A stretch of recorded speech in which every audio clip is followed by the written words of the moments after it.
साधारण ब्याज आपने टॉपिक पूरा कर लिया, आपने अच्छी तरीके से पुस्तकों के प्रश्न भी कर लिए। अब देखिए एक विशेष प्रकार का प्रश्न है, समझिए इसे। कोई धन मतलब कितना भी धन 5 वर्ष में 2 गुना हो जाता है, तो ब्याज की दर कितनी है?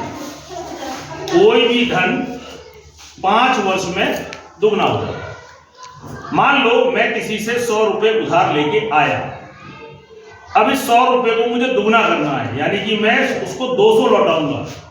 लाया कितना? 100। और 5 साल के बाद में उसे लौटाने कितना जाऊंगा? 200। मैं दुगना करता हूं, तो 100 तो लेके आया है ना, और 200 के लिए 100 मुझे क्या देनी होगी? ब्याज। यानी 100 रुपए मुझे ब्याज के देने होंगे, तब जाकर के धन दुगना होगा। यानी 5 साल में कोई धन दुगना तभी होगा जब जितना रुपया मैं लेके आया हूं उतनी ही मुझे ब्याज देनी होगी। यानी मान लो मैं 100 रुपए लेके आया, तो ब्याज भी कितनी हो गई? 100। यानी कि यहाँ पे ब्याज कितनी हो गई? 100। धन कितना लेके आया? 100। दर हमें पता नहीं है, दर तो ज्ञात करना है, और समय हमारे पास है कि कितना है? 5 वर्ष बटा 100। तो ये 100 से तो 100 कट गए। और यहाँ पर ये 5 8 और 5 के बीच गुणा का संबंध है, तो उस 5 को आप भाग में लिया इक्वल टू आर। 5 एकम 5, 5 दूनी 10, यानी आर आ गया आपका 20%, क्योंकि दर है कितना आ गया? 20%। अब देखिए ये तो आपने साधारण ब्याज के एक सूत्र में रख करके किया है ना। अब इसे प्रतिशत से देखते हैं। किससे? परसेंटेज वाले कॉन्सेप्ट से। गणित के अंदर सब एक दूसरे से रिलेटेड है।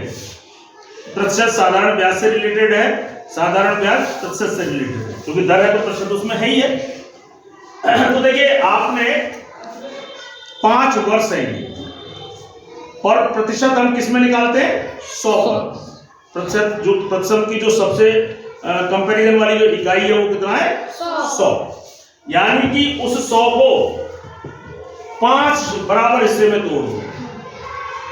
कितने? 5 बराबर हिस्से कर दो। 100 को 5 बराबर हिस्से का मतलब है गणित में भाग कर दो। 5 से किसी भी संख्या को 5 बराबर भागों में तोड़ने का मतलब गणितीय अर्थ क्या होता है? उसे 5 से भाग दो। तो 5 एकम 5, 20% आ गया।